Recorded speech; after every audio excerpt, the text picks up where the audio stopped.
There's a famous poem by the poet T.S. Eliot called The Hollow Men. And there's this very iconic line that I'm sure many of you have heard but never really knew where it came from that reminds me of this movie. This is the way the world ends, not with a bang, but with a whimper. What's up, everybody? So, this is my old school review of Rambo Last Blood, the final installment in the Rambo franchise. I'm pretty sure it is going to be based on the end result of the movie, based on the financial gains or lack thereof of this movie. For somebody like me who grew up with the Rambo franchise, especially the first three, I was really kind of heartbroken and anxious and, all those things when it comes to the fourth and the fifth installment. I love the first three so much. I know people usually consider the first three, the third one to be the weakest one, but I really enjoy it a lot, probably more than I should. But they all kind of hold a special place in my heart, as far as, the lover of action movies that I am, especially action movies of the 80s and early to mid 90s. Um, Overall, this was not a good movie.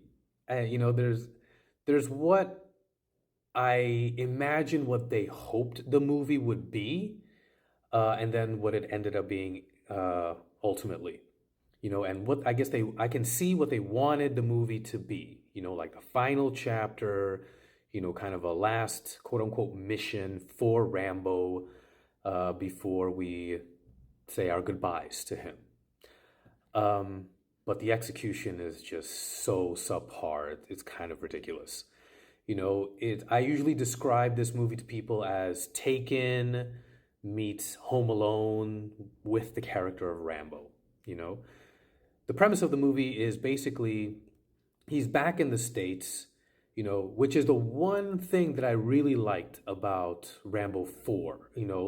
Really the only thing I liked about Rambo 4 is like the very, very end where you see him walking onto the family ranch back in the States, because he hasn't been back in the States since the first one, so I really enjoyed that homecoming aspect of it. But then when you see what the movie is like, eh. It's basically Rambo is back home working on a ranch, and this this like kind of daughter-like figure who goes to Mexico because she finds out that her father that she never met before is living in Mexico. So she goes to Mexico. She gets kidnapped by a cartel of sex traffickers. And when Rambo hears about this, he goes down to Mexico to find her, encounter some big trouble, and then that trouble comes back home to his ranch where the movie ultimately concludes. And yeah, it's just there's so many things, so many aspects of this movie that just doesn't work. For one, it's very story beat heavy. Now, I understand that hasn't really been a character piece since the first one. There are maybe a couple of moments in 2, 3, and even in 4 that are a little bit more character development based, but all it's just completely gone. It's just like story beat after story beat after story beat. Um, Another thing that really bothered me is, you know, from Jump Street, from the first Rambo movie, the character of Rambo has been kind of a quiet guy, man of few words, shall we say. And it almost feels like in this one, he can't shut up. He's just always talking and talking. And maybe you can justify that where, oh, he's been so quiet for so long that now in his late stage of his life, he has so much to say. Um, but there's that lack of consistency, and then there's that appeal of him. Like you're just wondering what his actions are going to be instead of what the words are he's going to say. Um, and it didn't work at all, especially not for me. And there are other people that can, kind of feel the same way. Another thing, other couple of things that I didn't like is that, when he goes down to Mexico. And there's a scene where he's on the rooftop and he kind of gets cornered there by a good number of the cartel members. And then he just gets beaten up.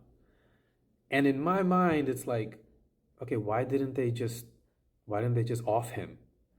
You know what I mean? It's like, why is he still alive other than it serves the movie? You know what I mean? So then why have that scene at all? Yeah, so the inconsistency and believability of that was just not there for me.